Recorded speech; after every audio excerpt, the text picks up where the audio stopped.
Hi, good morning, guys. Good evening. Good evening, guys.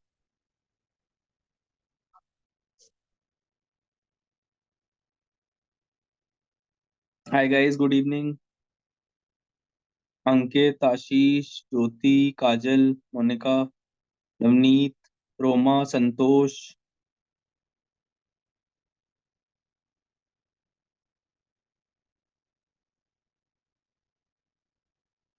Navneet, Roma, Vishali, Vish, Prem, Rutali, Sai.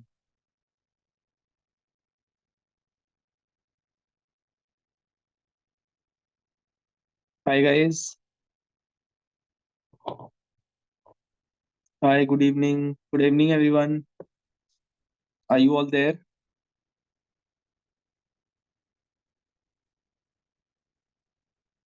Hi, good evening. Hi, good evening. Hope everyone's doing fine.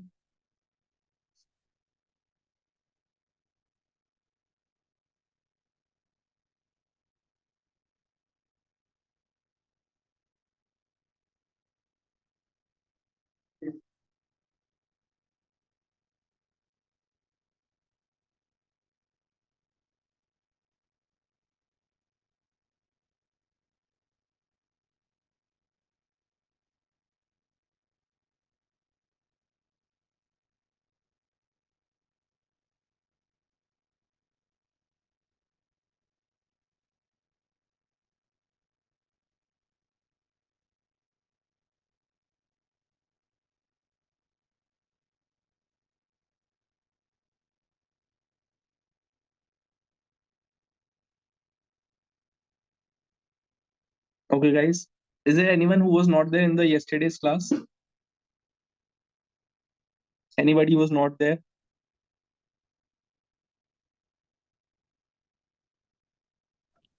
Yes, sir. I joined from today. Okay, you joined from today. Who's this? What is Mm. the name? My name is Deepika. Hi, Deepika. Can you Yeah. just Hi, sir. introduce yourself? Sure. Thank you so much. Where are you from, and what is your qualification? Are you qualified chartered accountant? Yeah, I'm qualified chartered accountant and cost and management accountant. Oh, great. Currently, I'm in UAE working with one of the bank. Arey, very nice. Yeah. Very nice. Ashish is saying all well, very hot in Tanzania. The Indian weather is so fluctuating, just like Indian politicians. Sometimes it gets so hot, then it gets so cold.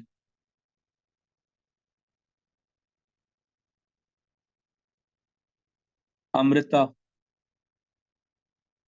Amrita, you've also joined from today. So please, I would suggest you go. So my name is Satyarth Prakash Dwivedi, and I'm your faculty for strategic business reporting.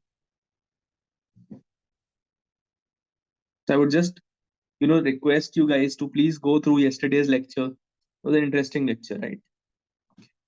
Moving on from where we left yesterday, last time, wherever we left. So now we were doing the conceptual framework part, right? Yes, guys, do you remember?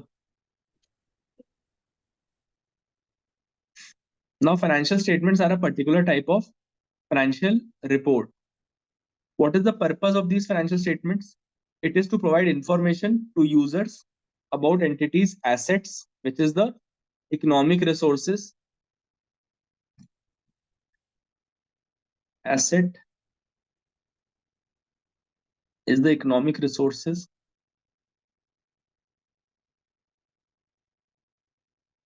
Then liabilities. Liabilities is the obligations. Then equity. Equity is the contribution from members. Equity is the contribution from members. Then income is the residue of, what is income? Income is the residue of what?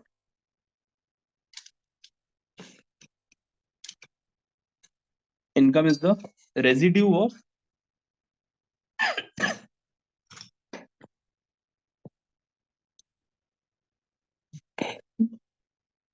yes,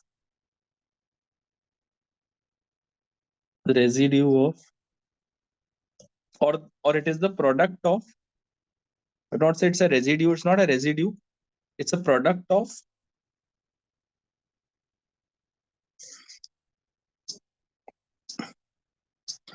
assets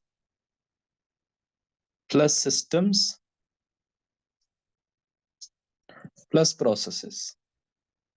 So whatever comes to you other than contribution from equity holders, that is your income, and expense is the expenditure or the outflow of resource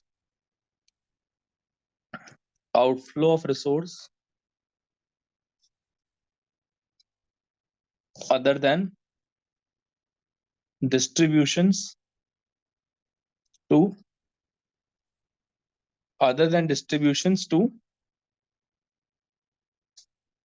equity shareholders,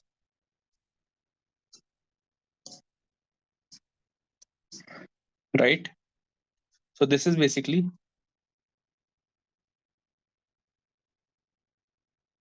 who's P who,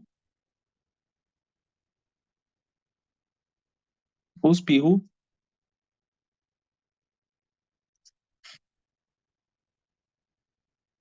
who's P who.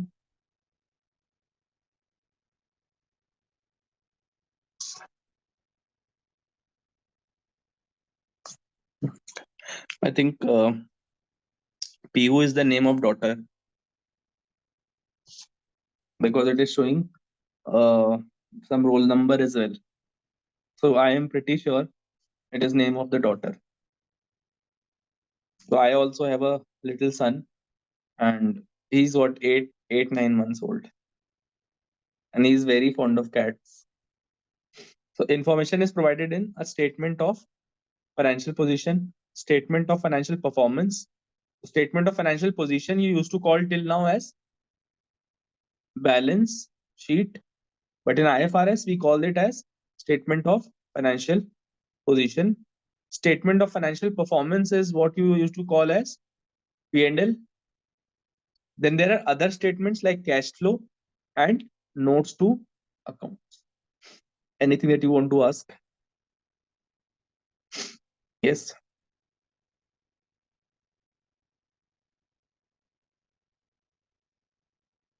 So income, if you look at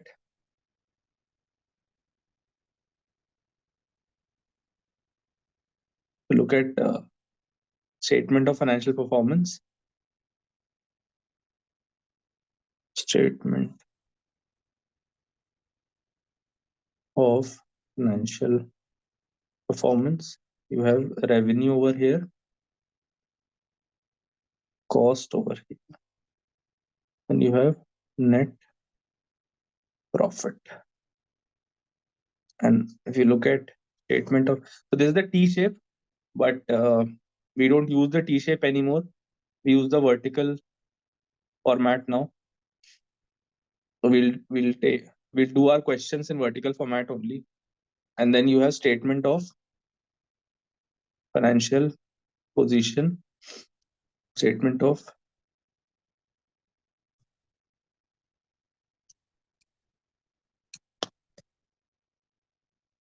statement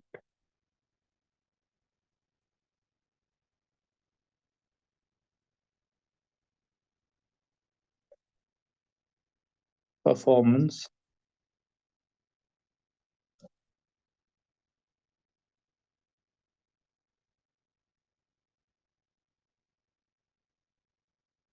financial position.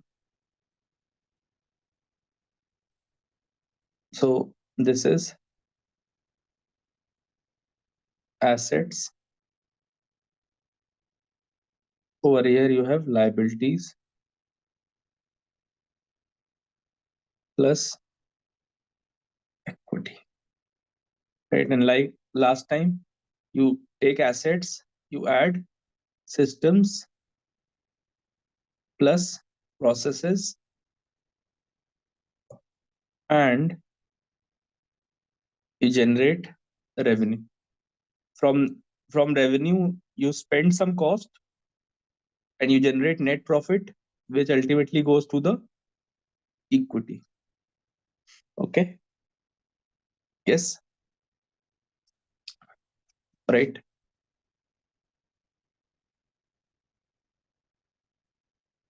Yes. Anything that you want to ask? Anything till now?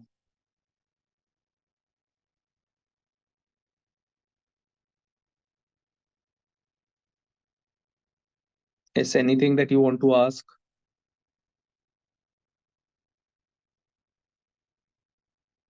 No. Okay.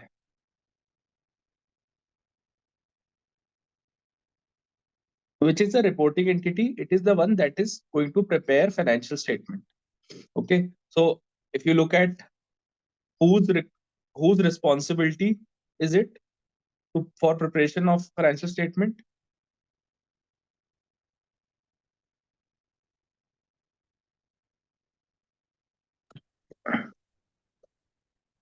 For preparation of financial statements, it is the reporting entity. Okay. It is a reporting entity's responsibility. As an auditor, we never ever prepare financial statement, right? It's either through choice or because of legal requirement. Okay. What are the elements or the building blocks of financial statement? One is statement of financial position, which reports asset, liabilities, and equity. And number two, statement of financial performance, which reports income and expenses. Right? Now, asset is economic resource, liability is an economic claim. Asset is present economic resource controlled by the entity as a result of a past event. So this is how IFRS explains asset and liability. Asset is a present economic resource, okay, controlled by the entity. So if it is in my control, suppose I've got a car. Suppose I've got a car. There are two things I can do. So if you look at suppose I've got a car. If I use it for personal use, just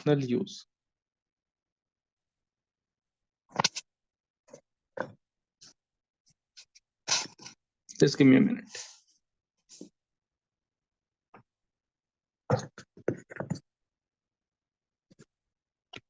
Personal use, or I run for hire. In which case the car is an economic resource.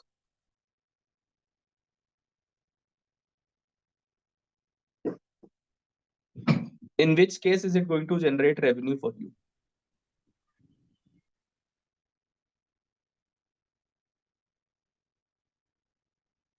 It's going to generate revenue if you run it for hire, right?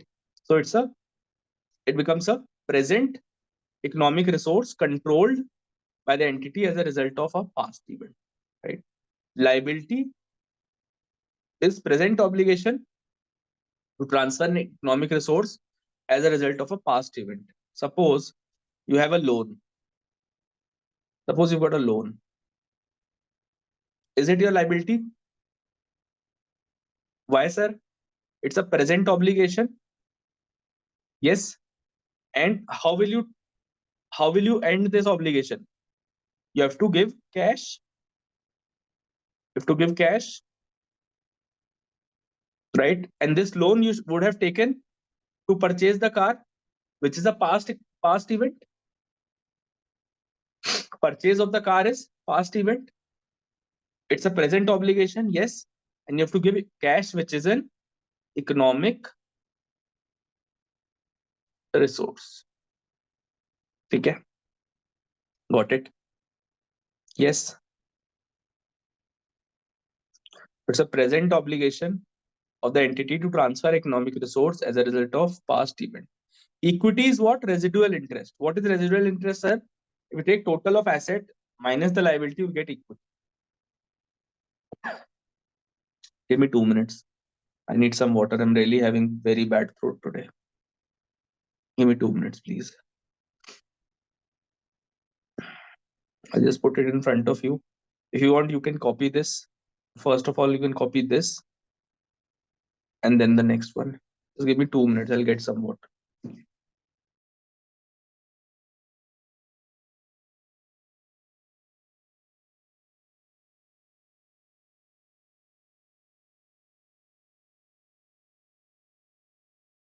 I think I've got a question.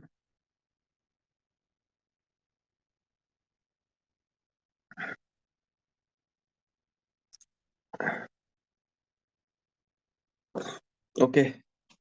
Next, changes in the economic resource and claims as a result of financial performance. So, two things. One is income, which leads to increase in assets or decrease in liabilities that result in an increase to equity, excluding the contribution from equity shareholders. Expenses means decrease in asset or increase in liability. So either you're going to pay cash, suppose you're going to buy something. So either you pay cash, take loan, or you're going to keep it as outstanding. Right? It results in decreases to equity, excluding distribution to equity holders. Right? Yes. When are the items recognized? So you must be thinking that why, sir, we are all chartered accountants and you are taking us through all of this. This is so basic, but we have some of our friends are there who've not been in touch with these things for years. And I want that all of us, when we actually start to build pace, we actually start to go very fast. We all of us should be at the same page. That is why I'm going through each of these things in such a detailed manner. If anyone has a problem, you can tell me.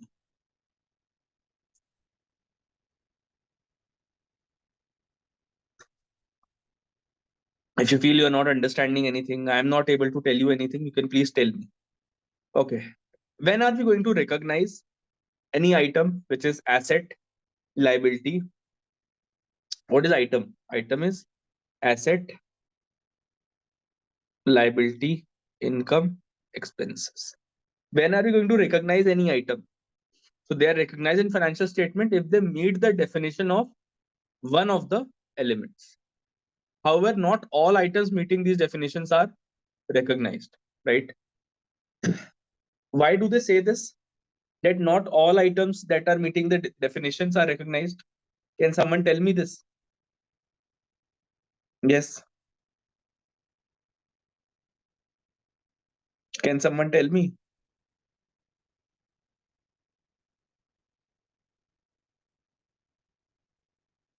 Anji. Can someone tell me why not all items meeting these definitions are recognized? Tell me.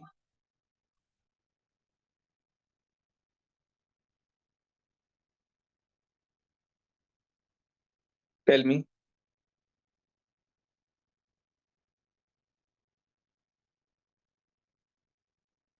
There is something known as, have you heard the name of a concept known as contingent liability?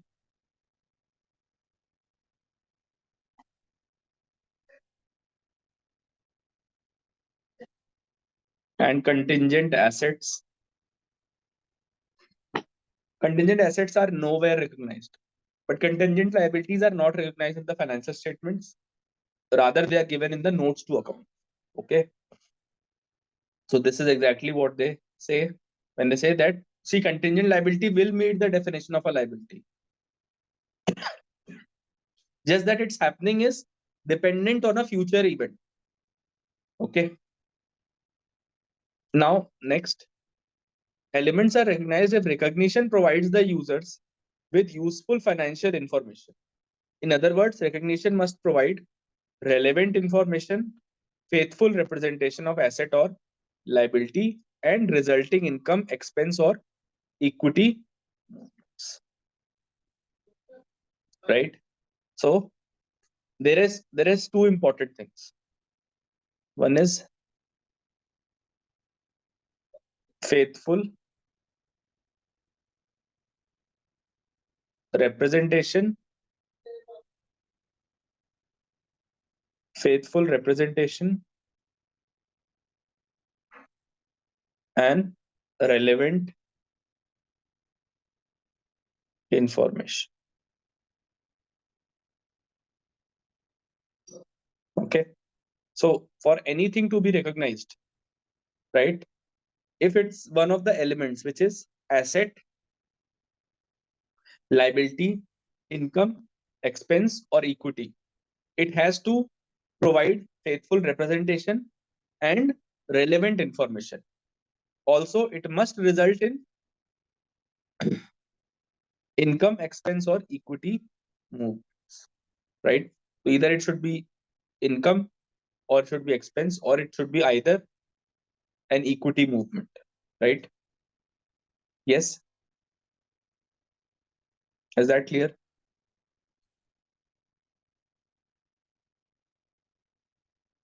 Moving on.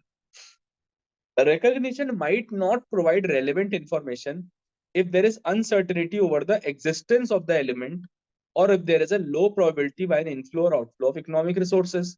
So this is typically contingent liability or asset. Contingent asset has very low probability, right? Contingent liability, there is uncertainty over the existence of that liability. That's why we never record, right? Recognition of an element might not provide a faithful representation if there is a very high degree of measurement uncertainty. For example, fair value. For example, fair value. If there is very high degree of measurement uncertainty for a certain item. So if you look at IAS 2, IAS 2 is inventory. If you look at IAS 2, IAS 2 tells you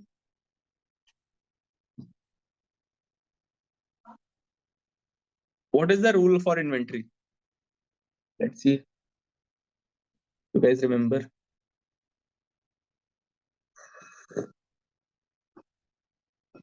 Yes. What is the rule for inventory?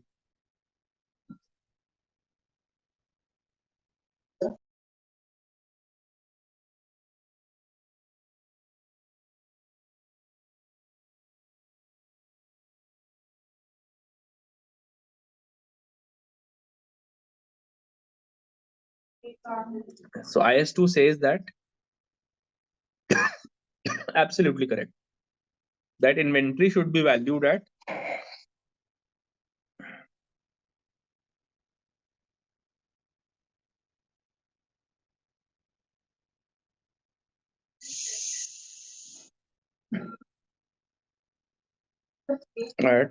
lower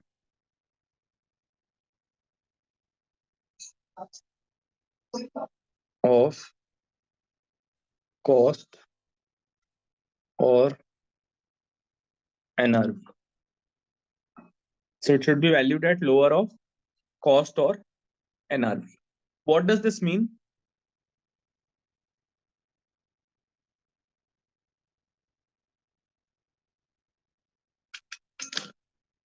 That if NRV, if we take this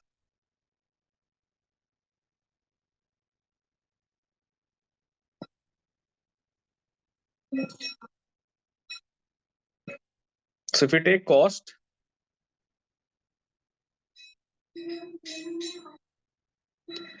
or NRV, right? If cost is higher, which means that here my purchase price, so let me just define it, is cost NRV. Here my purchase price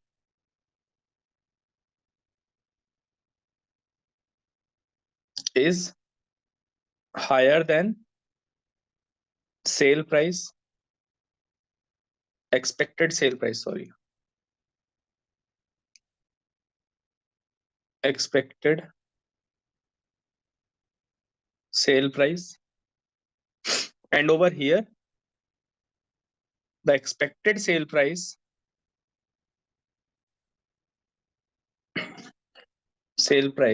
is less than the cost. Where do you think there is a measurement uncertainty?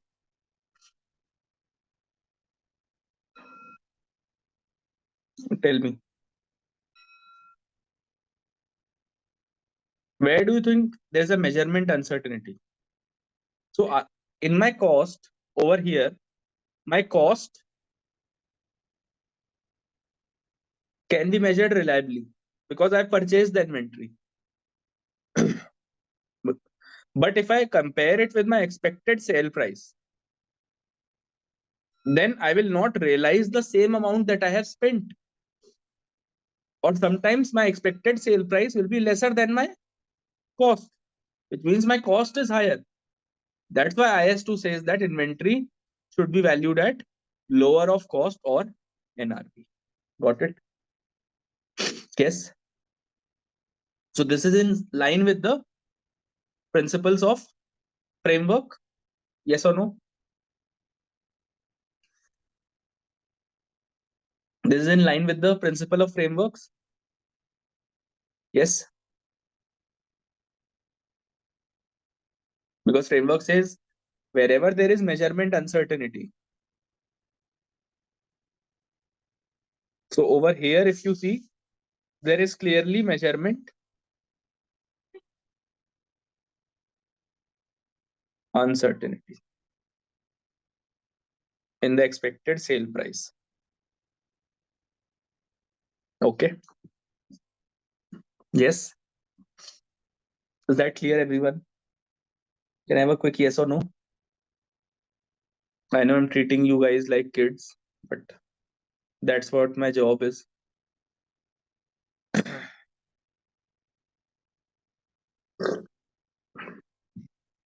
Yes. So they say that recognition of an element might not provide a faithful representative if there is a very high degree of measurement uncertainty. Then judgment is required in deciding if recognition of an element is appropriate or not. Right? So finally, as an accountant, you have to exercise your judgment that should we recognize an element, right? If the asset or liability is not recognized, disclosure may be required to ensure users fully understand the reporting entity's economic transaction and implications that these may have on future earning and future cash flows. For example, contingent liability. So yes, it is a loss. We basically add to the cost. So if my cost is higher, but my NRV is lower, so then lower of cost or NRV. So my inventory would be recorded at NRV. If my NRV is lower, if my NRV is higher, but my cost is lower, so I will take cost only. And also, we'll have to make adjustment to the cost. We'll have to reduce my value of inventory. So I will pass COGS, COGS to inventory. COGS to inventory. If you want to copy this, you can copy this. I'll reduce the inventory and add to my COGS.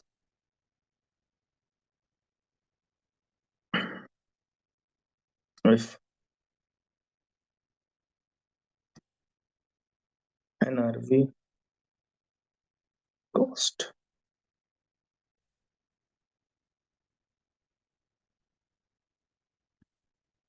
Okay. Yes. You can please take this down. Please take 2 minutes and copy this. It is a good habit to keep making notes. I know you guys have, it's some, for some of you it's been 10 years, 12 years. So you're just starting your studies again. And for some of you, you've already qualified CA. So, going back to the CA times, right? So it's a good habit to make notes. Okay.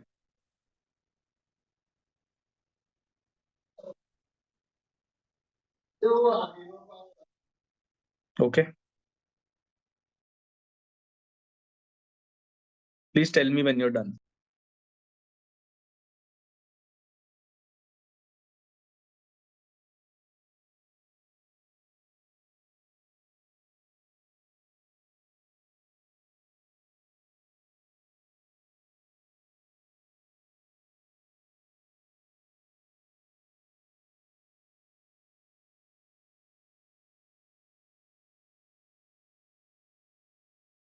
Oh, Then we come to derecognition. So what is derecognition? It's basically removal of the entire asset or liability or some part of the asset or liability. Either you've lost control of the asset or there is no more present obligation, which means suppose you sell your car, suppose you sell your inventory, sell your inventory. So what are you actually doing? You are losing control of that inventory. Yes. So you'll re-recognize. What you will do is you will de-recognize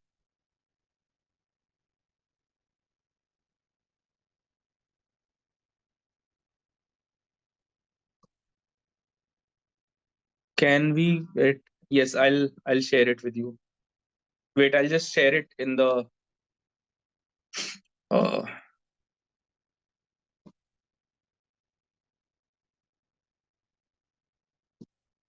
wait, I'll just share it. Just give me 2 minutes. I'll share this with you.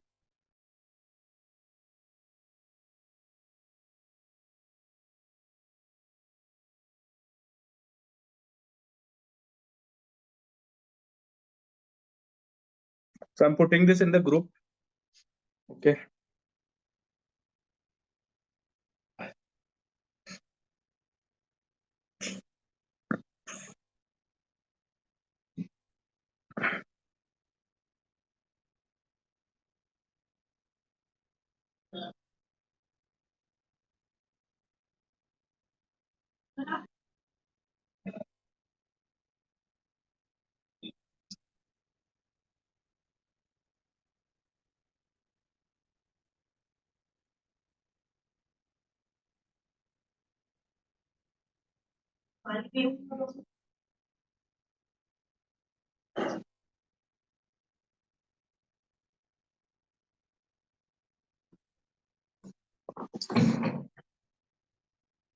I think you'll get it by Monday.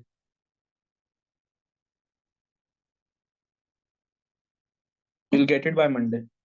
So I'll share the all of these notes.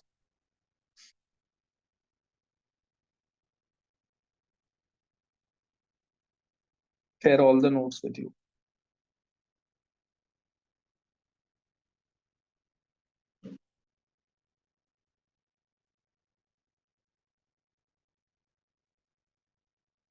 But please don't make any changes to these notes. These are my notes. You're not supposed to make any changes.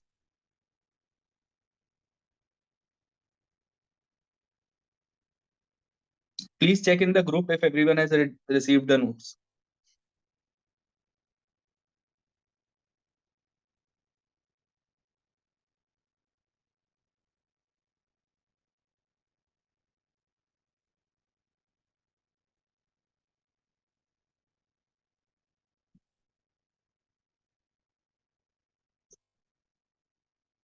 Don't make any changes, guys, please.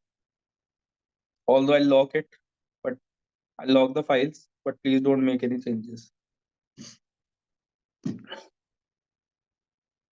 Right? So when you sell inventory, you de-recognize the inventory. You're not in the group, so how did you get the link?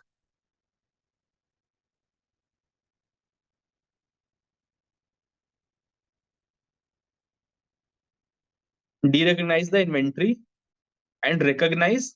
Yes, what will you recognize? Tell me. Yeah, it is the same group I've shared.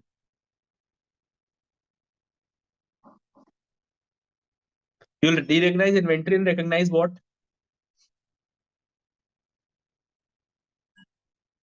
Bolo. Bachcho. Yes. What is the average age of this class?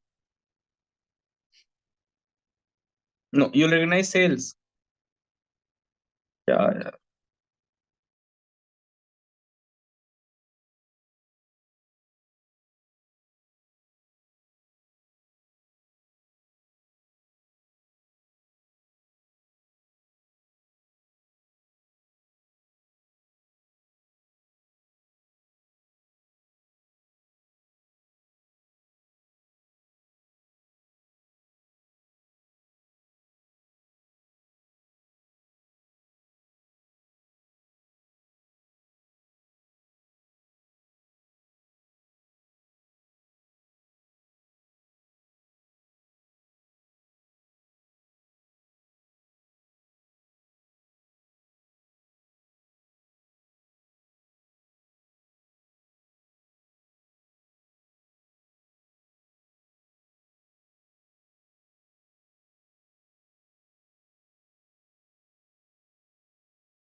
So you're making a sale, you'll re-recognize inventory.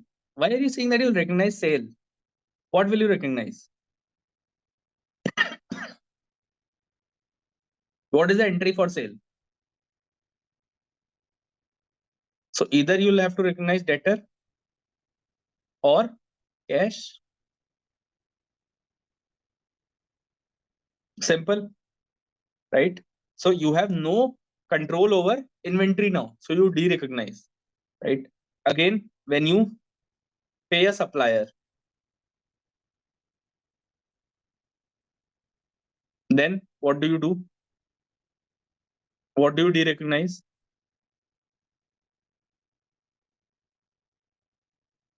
Yes. When you pay a supplier outstanding. Yes. What do you de-recognize?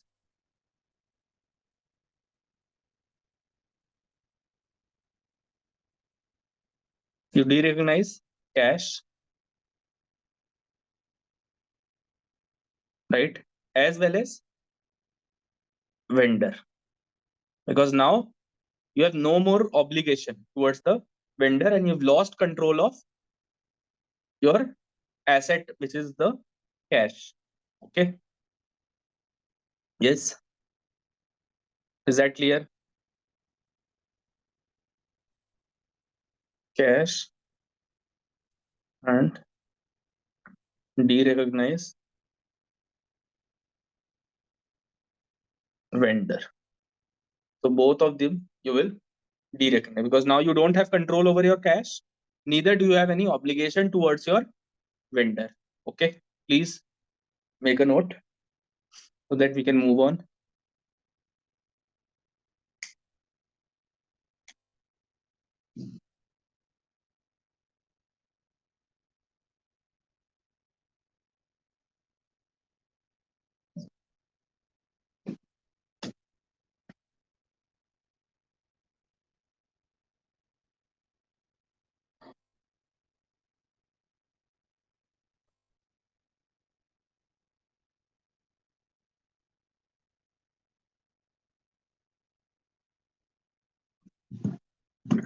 Hanji, please let me know when you're done.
हाँ जी, done, बोलो। Done है। Share this presentation in the meeting itself, as many of us not in the SBR group. Almost a अच्छा. So have you guys joined the batch for SBR or not? Have you guys joined the batch for SBR or not?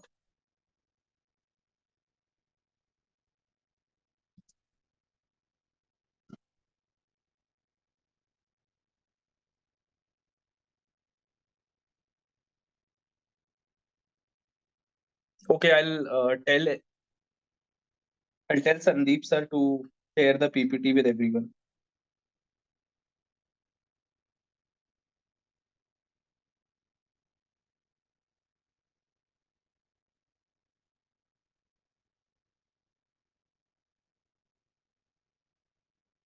Okay, I've told Sandeep sir to share these presentations.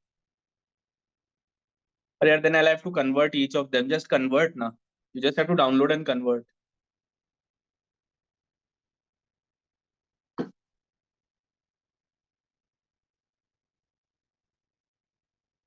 Great.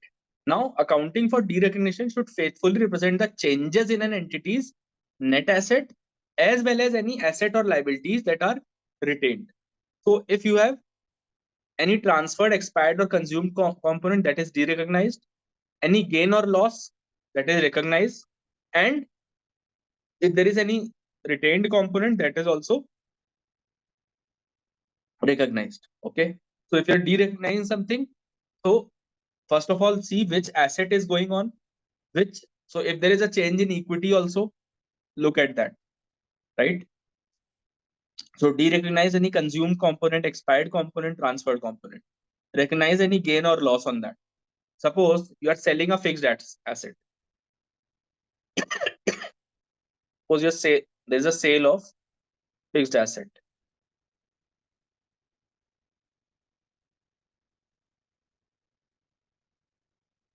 Right. So you have non-current asset worth 1 million. Right. You are selling half of that. So you'll get cash. You'll have to recognize cash. Yes or no? To non-current asset, derecognize. And also the other part, which is the, suppose you've got a gain on that. So to gain or loss, that also you have to recognize. Okay. So cash is the recognized component. NCA, you are selling it off. It's a derecognized component. And gain or loss, it's a recognized component. Okay. Yes.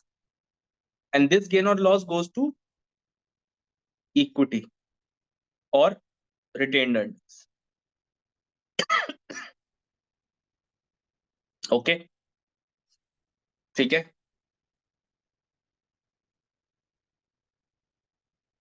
Please make a note.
हाँ जी. Done.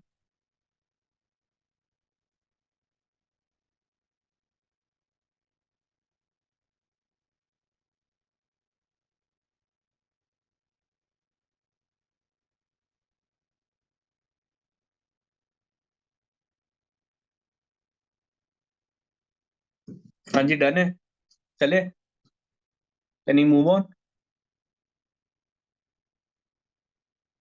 Yes, yes sir.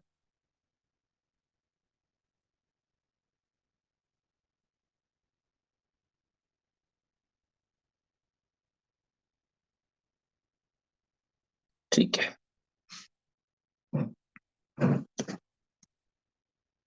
Okay.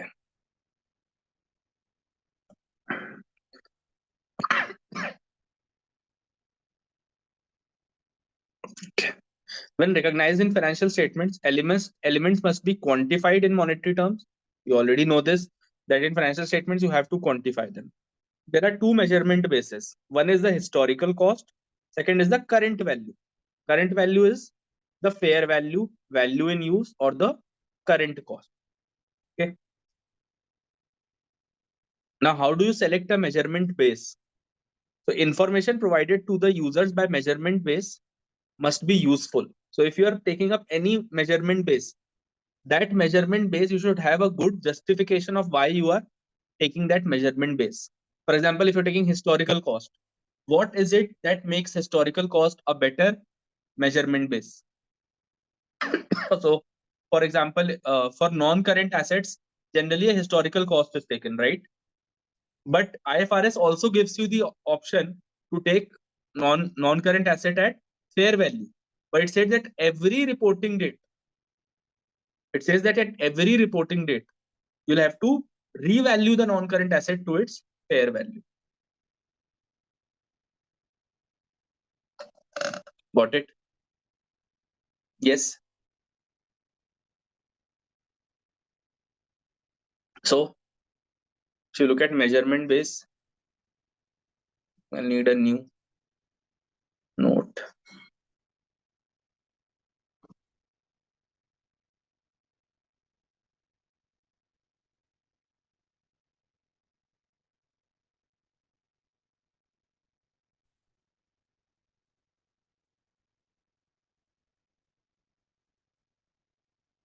When you look at measurement base,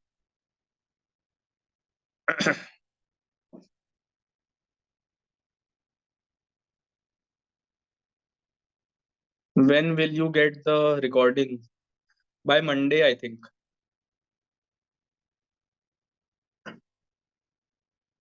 So, measurement base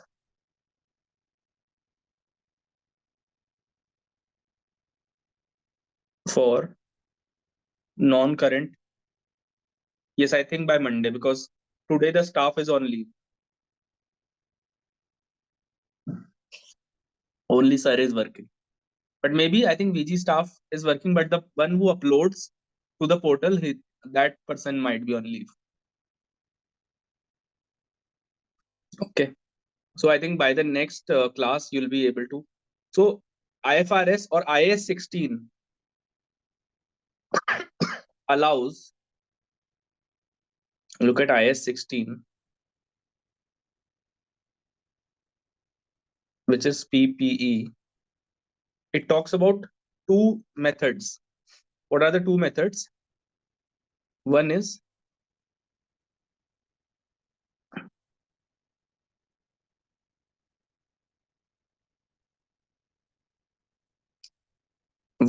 historical cost, and second is fair value. One is historical cost.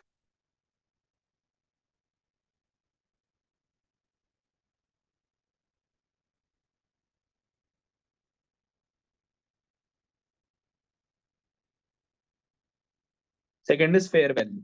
So historical cost and fair value. Historical cost says that you can continue to recognize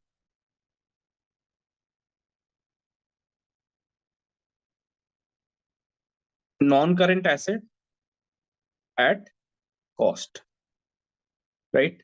But fair value says that recognize non-current asset at fair value, remeasure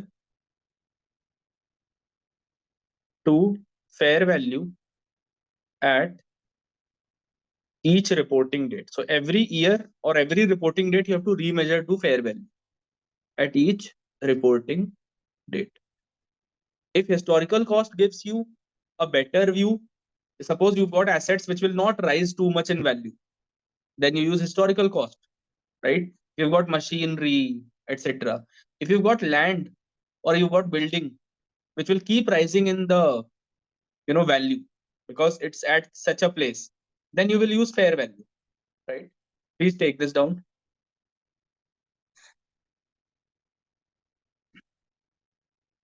Please take this down. We can move on then.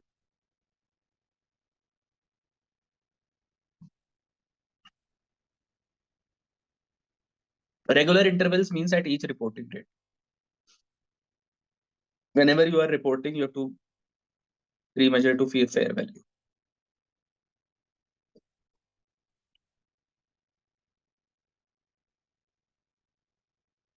Regular intervals, why have they written regular intervals? That the interval should be sufficient so that it shows the current value of that asset. So, I mean, generally for assets like land, building, etc., it takes 1 year to change price very significantly.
Hanji, done?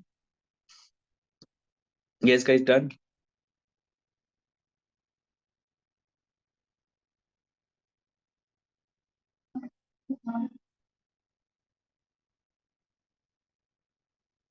Please tell me when you're done.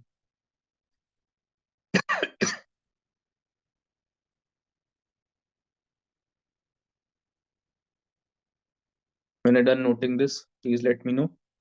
I can go back to the other notes part. Okay. Okay. Now, moving on.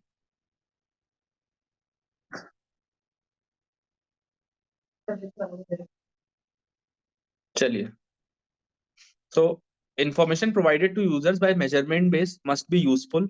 In other words, it must be relevant and offer a faithful representation of the transactions that have occurred. Whenever you're selecting measurement basis, conceptual framework says that relevance is maximized if the following are considered. Characteristic of the asset or liability. Like I told you, that if your asset is a plant and machinery, then historical cost is a better basis, right? Example, plant and machinery. Here, example is land and building, right? So you have to see what is the characteristic of the asset or liability, ways in which the asset or liability contribute to future cash flows.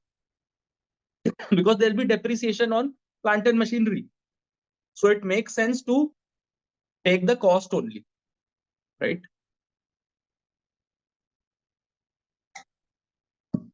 And this applies to board when they're developing or revising IFRS standard. Also, it applies to preparers of the financial statements when they're applying IFRS standard that permit a choice of measurement basis, like I just told you in case of IAS 16, which is PPE.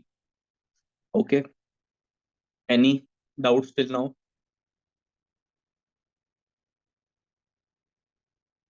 Yes.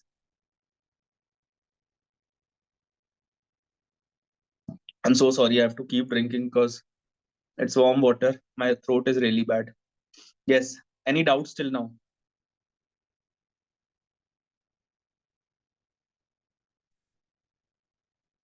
Any doubts, guys? Yes. Anything?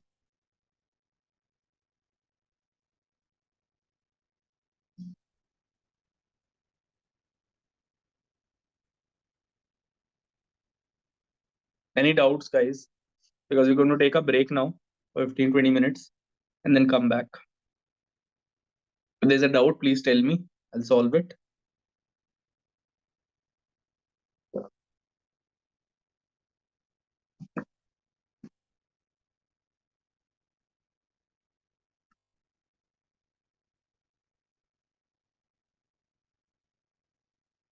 Yes, guys, no doubts. Good to go.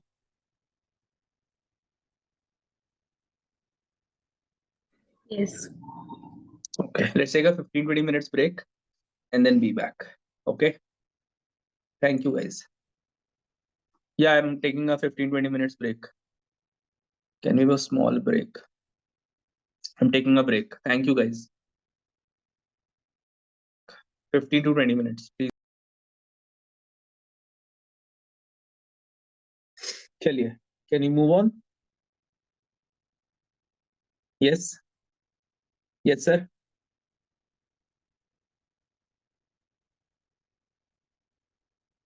Is everyone back? Can I have a quick yes or no? Are you guys back? Quickly, yes or no? Guys, if you are taking a break, please don't leave the meeting because then I'll again have to admit you. Okay, moving on. Presentation and disclosure. So, presentation disclosure. So, you need to present things in a way that allows you to flexibly report relevant information about financial performance and position, and requiring information that enables comparisons to be drawn year on year and with other entities. So if you look at financial statements, especially vertical statements, if you look at financial statements, especially the vertical ones, so even the balance sheet is drawn in a way that it is comparable. Look at a balance sheet, they will always give you current year and previous year information because it's more, it makes it more comparable. So they'll give you current year and previous year, right? And the format that is followed, that is also similar, right? So always for any statement of financial position or statement of profit or loss, they'll give you current year and previous year numbers, right?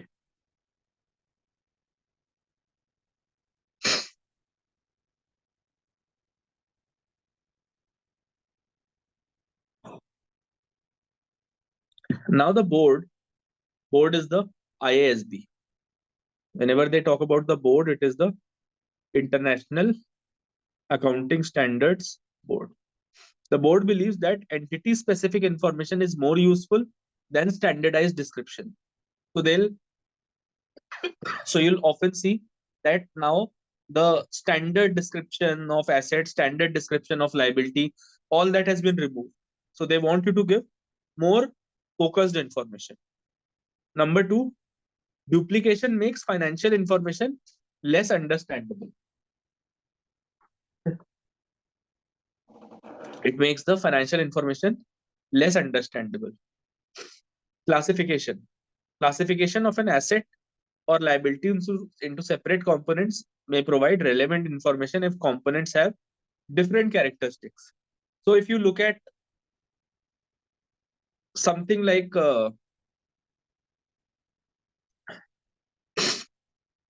compound instruments or a convertible debt. So convertible debt has to be segregated between two components, between equity a convertible debt will always be segregated between equity and debt. It will be segregated between equity and debt. Okay. Debt will be equal to the present value of cash flows, and equity will be equal to total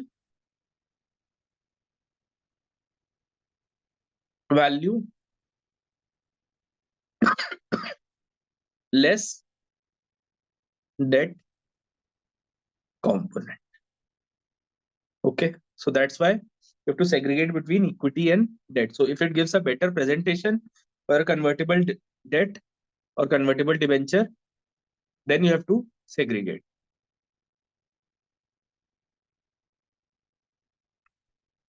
It's a kind of a compound instrument. This one is a compound instrument.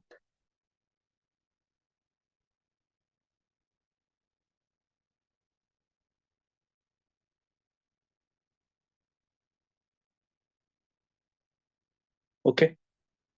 Yes. Is that clear? If you want, you can take this down.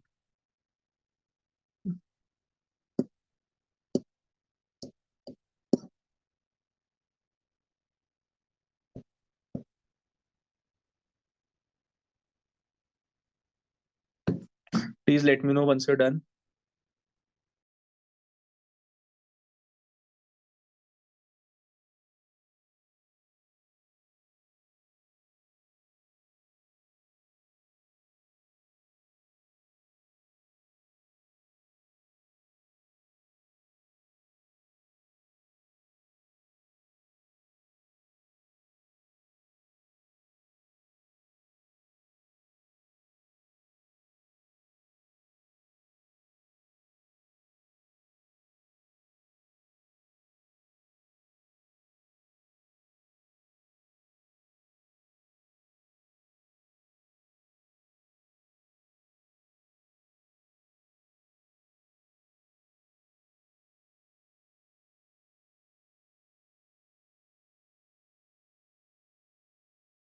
Anji, done hai? Sir, is it done?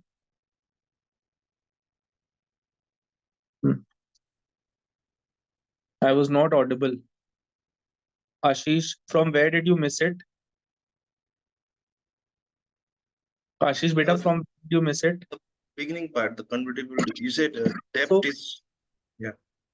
So they are saying that, classification of asset or liability into separate components may provide relevant information if the components have different characteristics. So now a classic example is a convertible debenture, right? It has components of both equity and debt. If you look at convertible debenture, what is equity? It is the total value minus the debt component. What is debt component? It is present value of all the cash flows. Okay. And convertible debenture comes under compound instrument.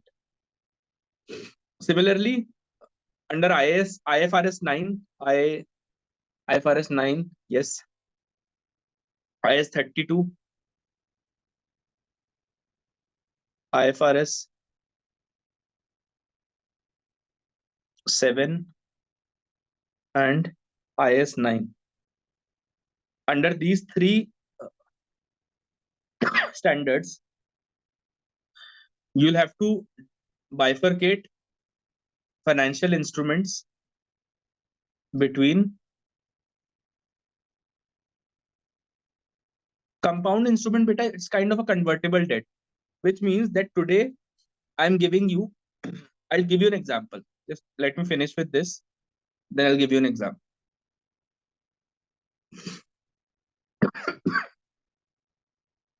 So financial instrument has to be bifurcated between, the financial statement has to be bifurcated between financial asset and financial liability.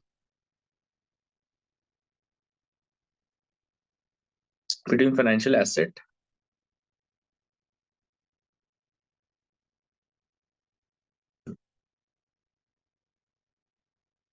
and financial liability. Okay, right. So I'll tell you a story about compound instrument. So around 2008 or 9, NDTV took a loan from VSPL. What was the entity? Vardhaman something something. So name was VSPL. I'm assuming the name is VSPL. But this loan had a particular term attached to it. The term was that in case of failure to pay back the loan,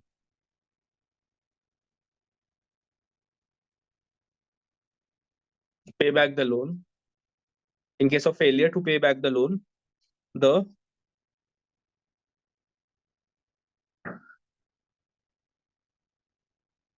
loan will be converted to equity shares based on market value. Many years later,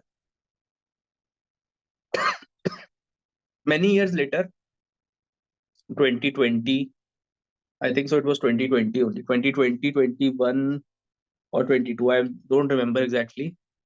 Adani purchased VSPL, and what Adani also did was that he enforced the loan, which NDTV could not pay. The NDTV could not pay. Therefore,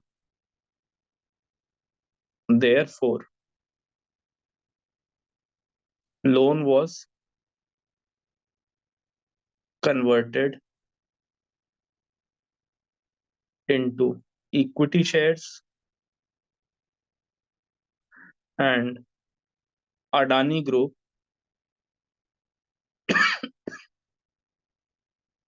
obtained control of NDTV, forcing lot of resignations from NDTV. So this was a compound instrument. Okay, and compound instrument has to be bifurcated between equity and debt. If you have a compound instrument which is a convertible debt, it has to be bifurcated. Okay, please note this down.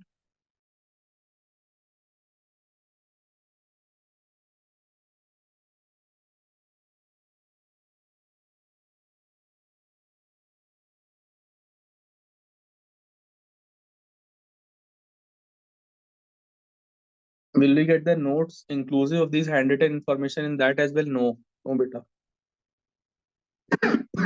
Monica, is the this is my examples. Is the compound instrument clear? But we'll reach compound instrument. We'll do a separate chapter on financial instruments which has compound instrument as well. So don't worry. Okay. But for now, just these handwritten things will not be there in those notes. I'll share these with you. Don't worry. I'll share in the group. Fine. What is the date today?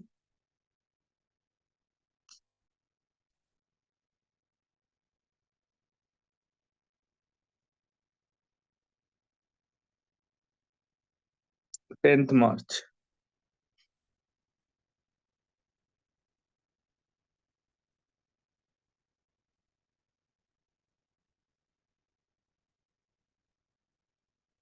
Okay. I'll share these notes.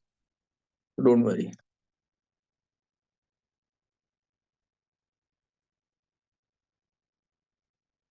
First named group. I don't know if I'm in that group or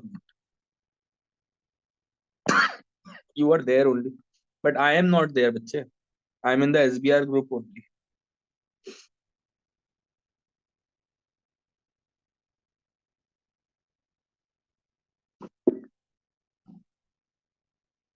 Okay, once you are done, please. Can we move on? So we don't miss any. I'll ask Sandeep sir to share.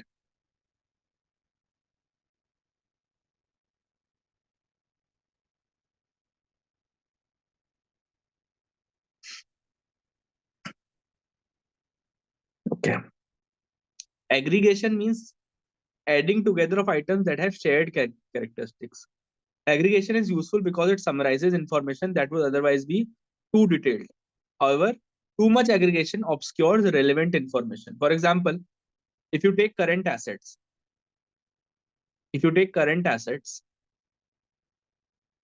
current assets has various heads, which is inventory,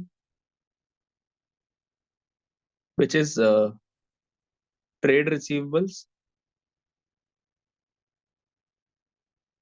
and which has other receivables, and which has cash, right? So if you look at current assets, if you combine trade receivable and other receivable, it will be an aggregation that will obscure relevant information. What is relevant here is that the trade receivables are different from other receivables. Other receivable may be due to sale of an asset, but trade receivable is strictly related to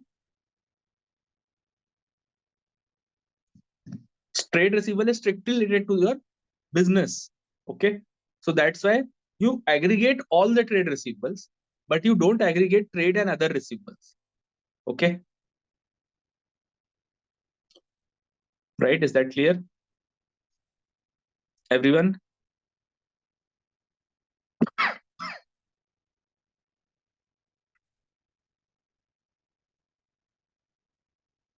Okay.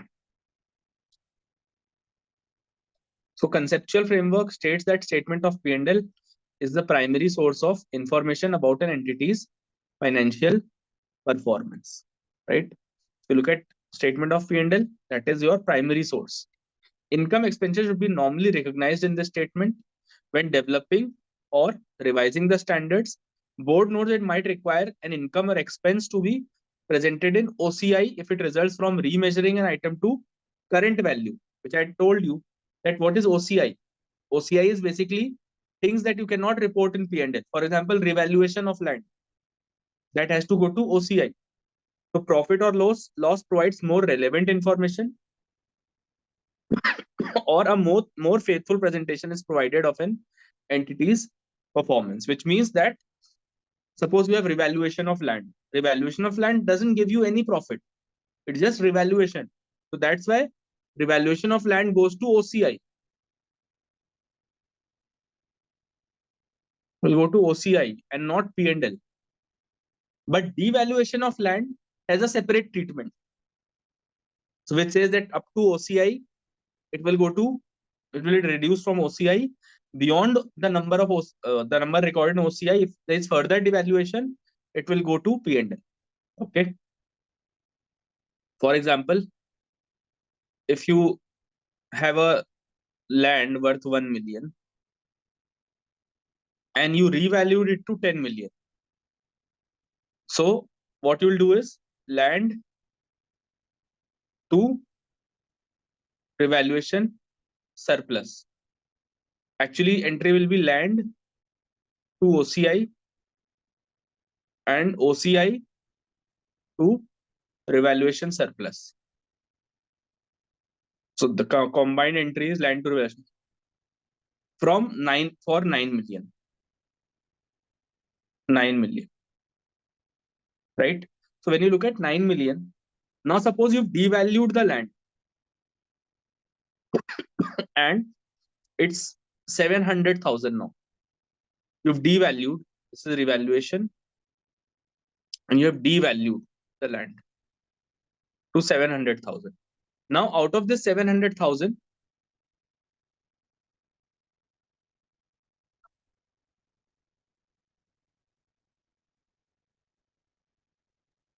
So from 10 million, it has gone to 700,000, which means that evaluation is, so 0.9 million will go to OCI, and remaining, which is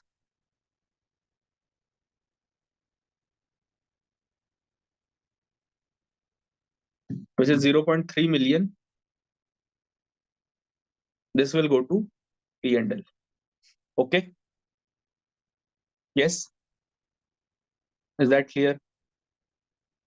But this will be there in the PPE, that is property, plant and equipment.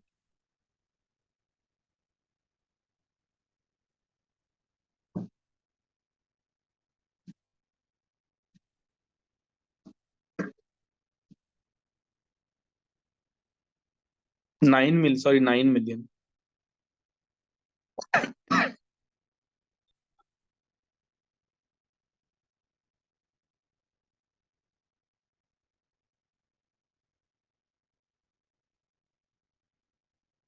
$9 million and 0.3 million.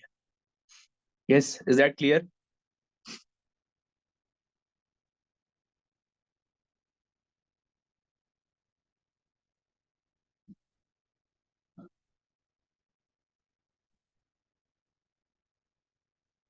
Hanji, any questions?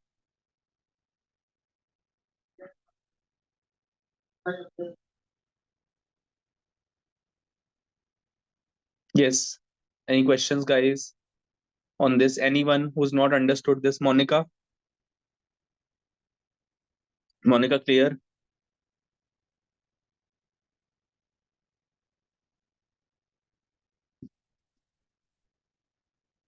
Okay. So we got a question in front of you.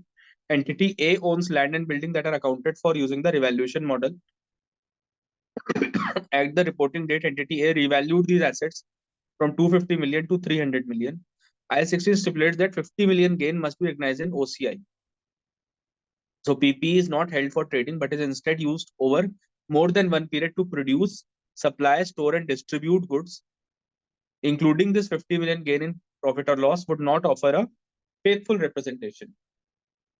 Right? Because if you look at PPE, which is property, plant, and equipment, it's basically to keep producing goods. It may be to distribute goods, to store goods, right? So if you take this 50 million gain to entire gain to OCI, entire gain to P&L, so then the non-current asset will continue to give you the benefits, but the gain you have taken once and for all. In 1 year, you've taken to P&L, but that is not the reality. That's why you take it to OCI and not to the P&L account. Is that clear?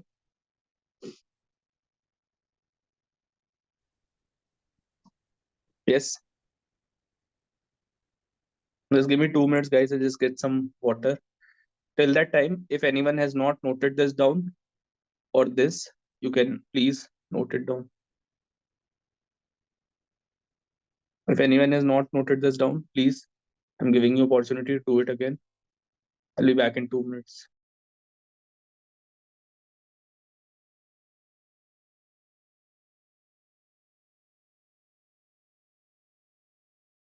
Yes, Monica. The actual amounts come in P&L and notionals in OCI. Sometimes even fair value changes come to P&L. Suppose if you've held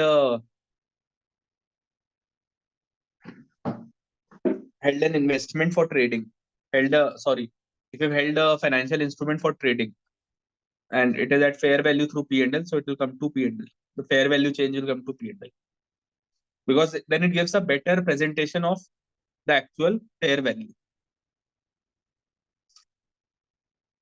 So these are criticisms. They say that it gives historical information, not futuristic. It says that it will, statement of P&L shows the performance of the entity over the past reporting period. However, investors are more interested in future profits.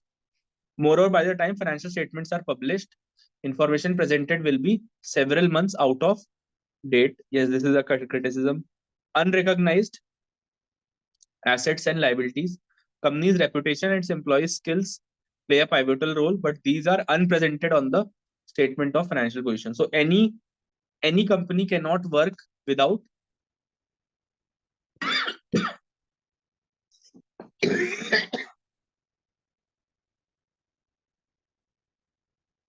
sorry guys.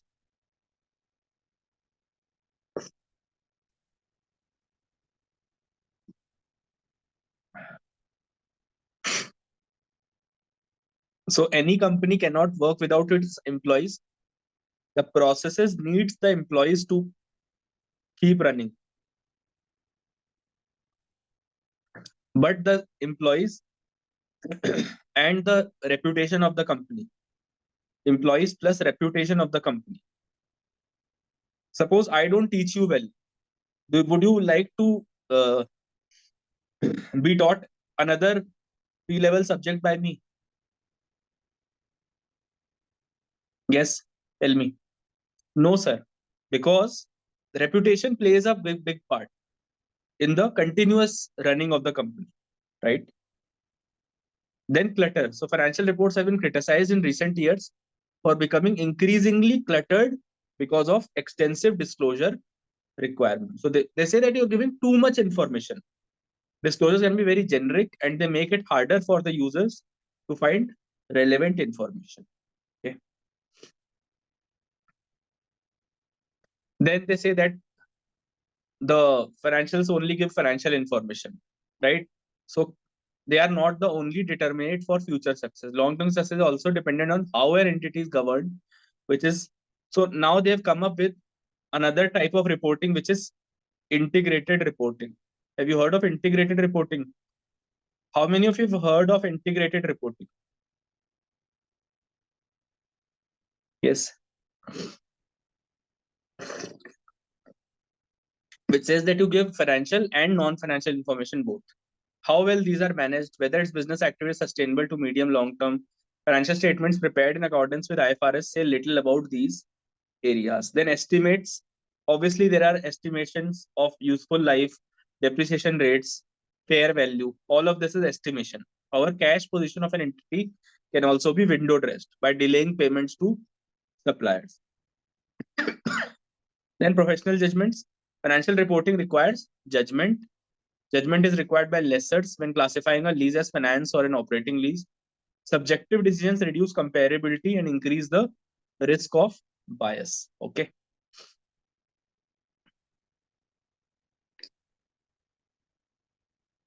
These are the criticisms. Right. Use of historical cost. Again, that some IS 16 allows historical cost. IS 40 also allows. IS 40 is investment property.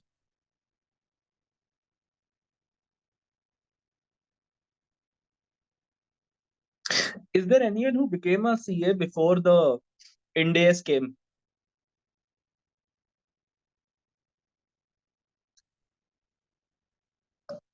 Yes. Is there anyone who became a CA before the Ind AS came in this batch? Roma, when did you become a CA?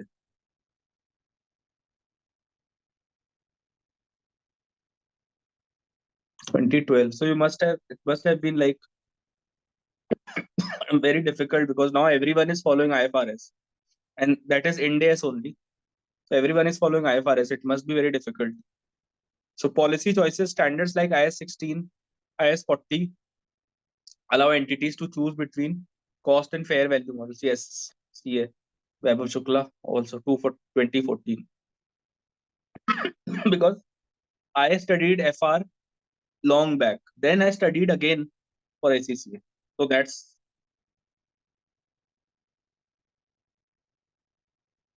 so I studied IFRS and the AS and Ind AS also.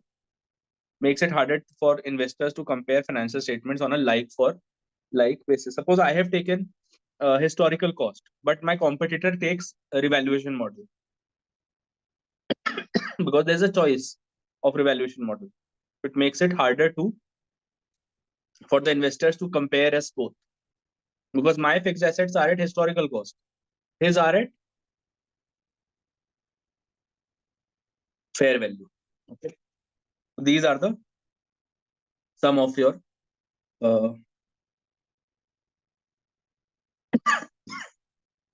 these are some of your criticisms. Next is IFRS 13, which is fair value measurement. A very interesting IFRS. And I think this is one of the pillars of a lot of other standards.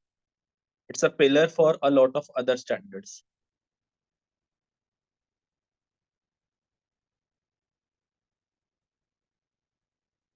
Right. Now, if you look at IFRS 13, the objective is to provide a single source of guidance for fair value measurement, right? Where it is required by a reporting standard rather than it being spread throughout several reporting standards, right? So it's a single source of guidance for fair value. The other option was to give the IAS to give the fair value measurement in each of the standards, but the board chose to prepare one standard, and every time you need fair value, they said that you refer to IFRS 30, right? So, but there are two things that IFRS 13 does not apply to. Two cases. One is share-based payment. Second is leases. Okay. So for these two, you don't need the IFRS 13. Okay.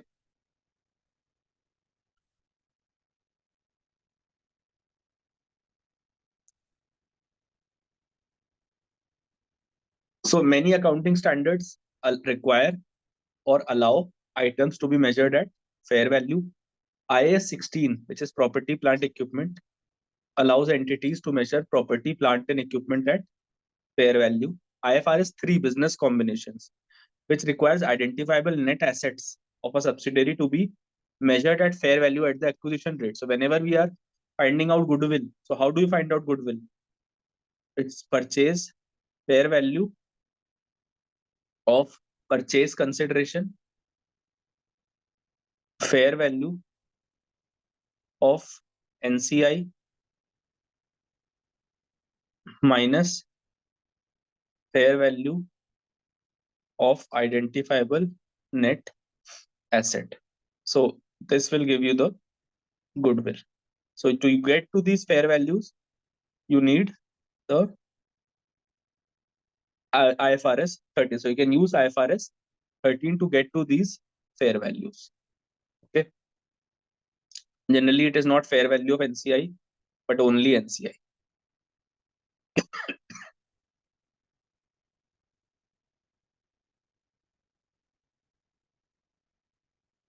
Okay.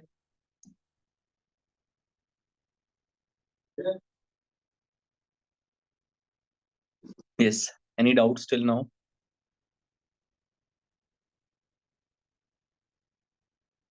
Hanji.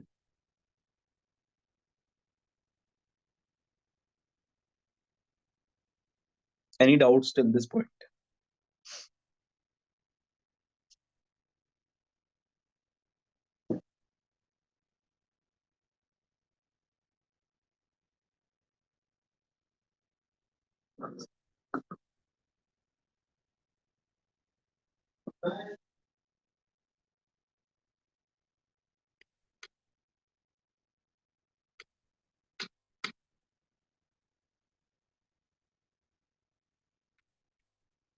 Yes. Any doubts till now?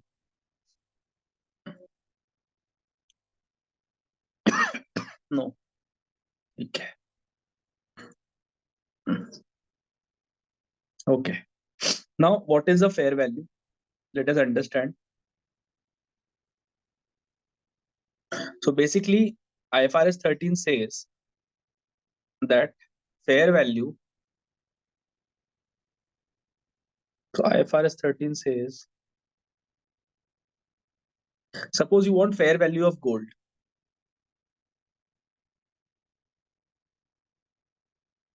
What is the best place to find its fair value? Yes.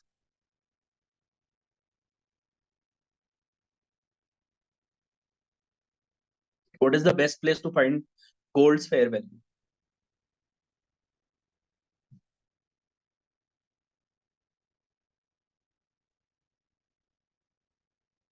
MCX. Why, sir?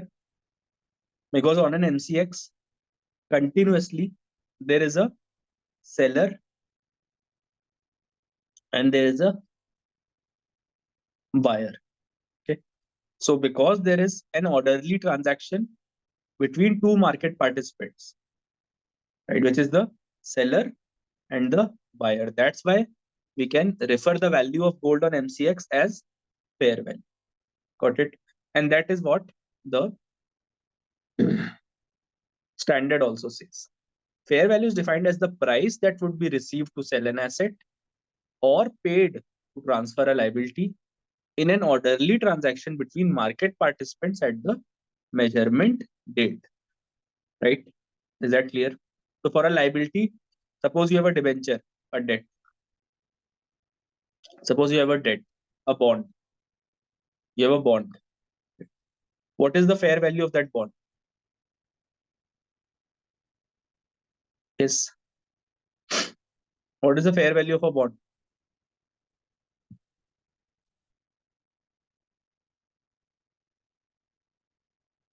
Is the present value of all future cash flows at market rate, discounted at market rate. Okay, so fair value of a bond, because in a bond in the market, there is a government defines the rate of interest for bonds, and plus then the ROIs, the rate of interest is increased or decreased based on ratings from credit agencies. Right? If you have a AAA bond, it is considered very good. Right? So because it's an orderly transaction, because government itself is coming up with the rate of interest. Yes.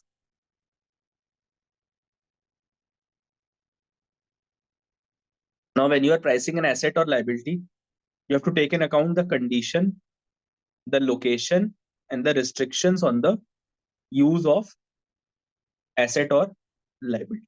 Any doubt till now?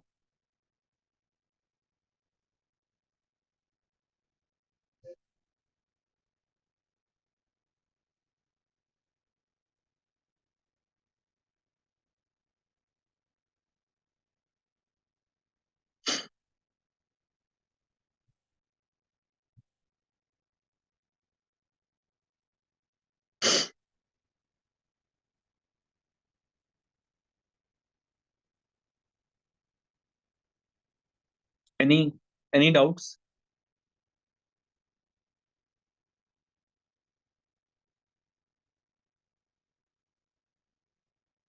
Yes. Guys, please don't make me speak extra.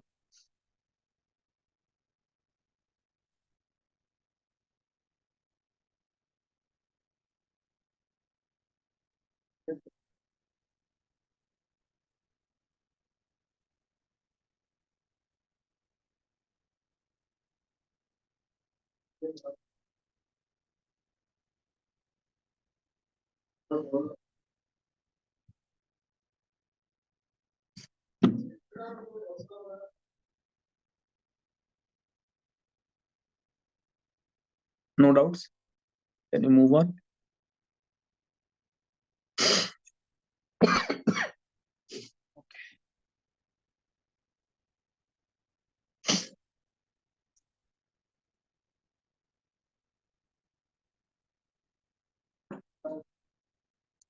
Okay. Now, IFRS 13 says that there are various approaches to determining the fair value of asset or liability. One is a market approach, where you see the recent sale price and then you determine the fair value. Second is the cost approach, which is based on replacement cost. Suppose you purchased gold, or suppose you purchased cement. You purchased cement some 1 year ago. You purchased it 1 year ago, right? Suppose you purchased cement some 1 year ago, right? Now the cost approach says, suppose you purchased 1,000 bags of cement. That the current replacement cost is the cost to replace these 1,000 bags, which is the current cost. Okay. Then there is the income approach, which is based on financial forecast, which means present value of future cash flows. Present value of future cash flows. Right. Now, whatever approach you are taking, the aim is always the same, to estimate the price that would be transferred in a transaction with a market participant. So for all of these three approaches, the aim is always the same, that you want to estimate the price that would be transferred in a transaction with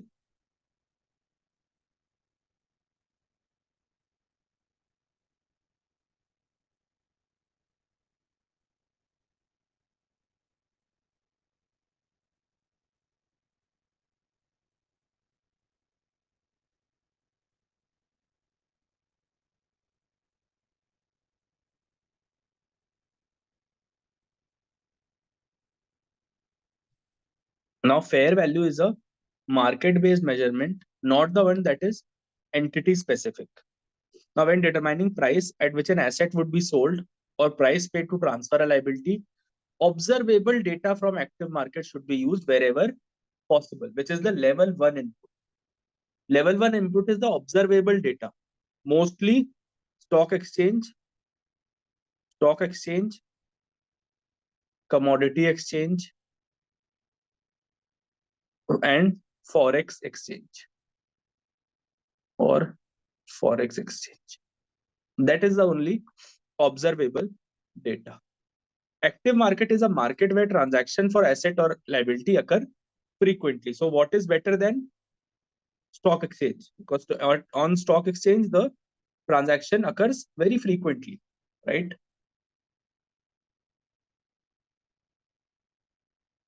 Is that clear?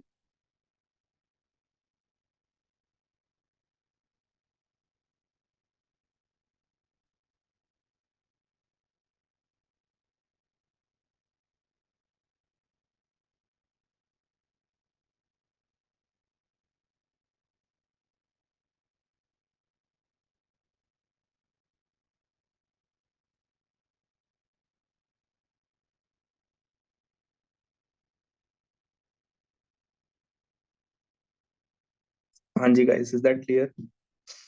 Everyone?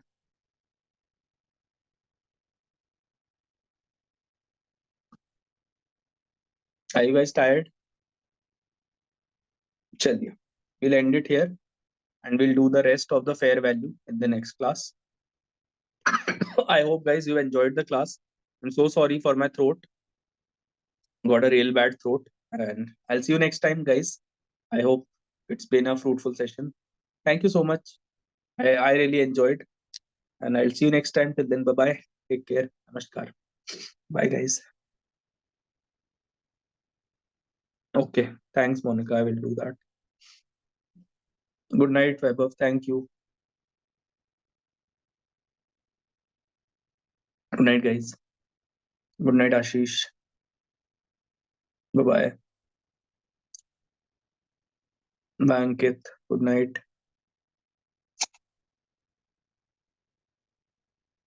Bye-bye. Take care. I don't know your name, GKC. Who's that? Please tell me your name at least. Okay. Govind. Okay, Govind. Take care. Bye-bye.